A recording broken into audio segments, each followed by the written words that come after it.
the Achilles tendon. The throw works just like a crowbar, where your leg is the lever and your hip is the fulcrum. The trick is positioning your body in just the right place. If you're just an inch off the placement of your thigh and hip, the amount of energy needed to throw an opponent can more than double. But performed correctly, Uchimata requires almost no energy, yet it can deliver up to 5,000 pounds of force. If it weren't for the mat, a throw like Uchimata would be enough to cause serious injury or even paralysis. You use the strength of your legs to maintain your dominant position while you secure the choke. Just a few pounds of pressure on the collar of his gi is enough to reduce the blood flow to the brain to a trickle and end the match. Hold this move for 10 seconds and the fighter will black out. Hold it just a bit longer and he's dead. By bending the elbow across the fulcrum of your hip, you're subjecting the weak joint to the leverage of two strong forces. The pull of your thighs on his shoulder and your hands on his wrist. As little as 1,000 pounds of force can be enough to destroy the elbow. The leverage of the armbar can supply much more than that. The sacrifice throw is a simple lesson in conservation of energy. The stronger the opponent attacks, the further he gets thrown. It works like a catapult, where your opponent's momentum supplies the counterweight. The faster he's going, the further he's going to fly, and the harder he's going to land. That land with the side, ball, or top of the foot. The gastrizin uses the heel to deliver the blow. This alignment of the heel, ankle, lower leg complex channels some 2,000 pounds of force into the opponent.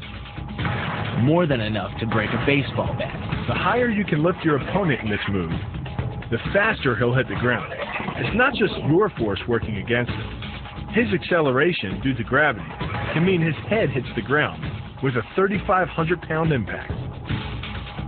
On a hard surface like concrete, this is more than enough to cause a serious brain injury. First, the opponent's arm works as a lever to optimize your control.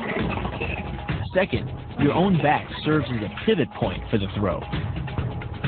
The strength and stability of your back allows you to throw a much heavier opponent than in a move that requires you to lift him.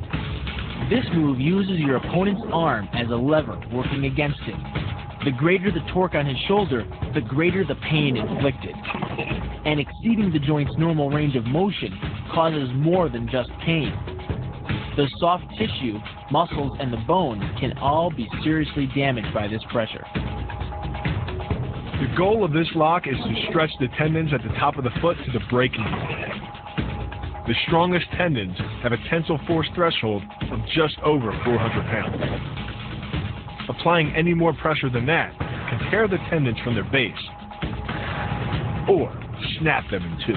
Because you don't have time to cock your arm in a surprise attack, bursting's effectiveness doesn't come from the rotational power of the torso.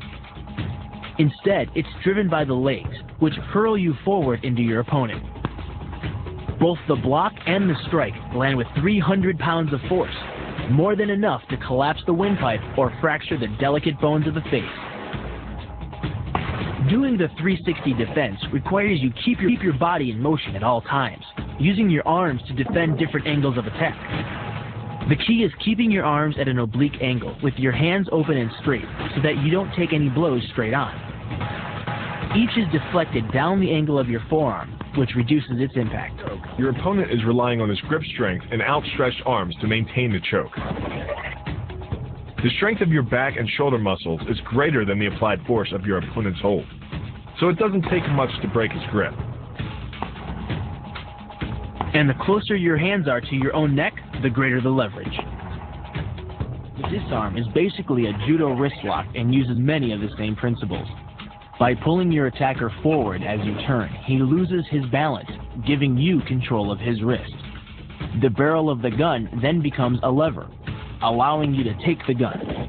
Because you are using the muscles of your torso, which can deliver up to 10 times more force than the muscles of the wrist, the disarm works against an opponent who is much stronger than you. It's actually an elbow strike from another martial art, Muay Thai.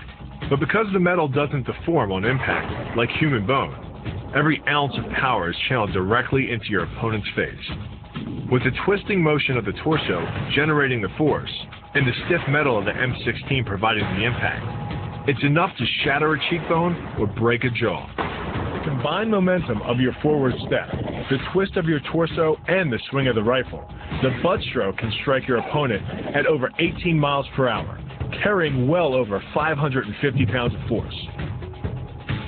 That's enough to drive a 16-penny nail through nearly 2 inches of pressure-treated wood.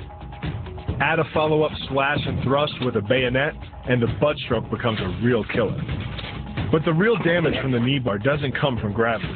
It comes from leverage. Once the knee is locked, your hips act like a fulcrum, and his leg acts like a lever, multiplying any force you apply.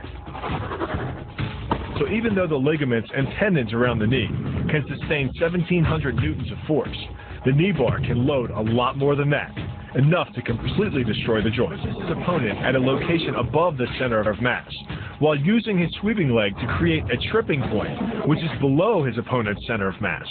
Once the loss of stability has occurred, gravity does the work, and the damage. On the ground and on his back, your opponent is now vulnerable to any number of finishing strikes. Much like a nutcracker, your forearm and biceps apply pressure to your opponent's carotid arteries. Located on either side of the trachea, these two arteries are the only way to get blood to the brain. It can take less pressure than squeezing an orange to stop the flow of blood to the arteries. And with no blood flow, the brain shuts down almost instantly. Fight over. Control of your opponent's leg, you turn his hip into a pivot point. And there are 2 forces being imparted about the pivot point, one by the arm above and one by the sweep below. These forces act as a couple, resulting in your opponent's rotation that slams him right to the deck. And given the speed of rotation and the force of gravity, that impact could cause permanent injury.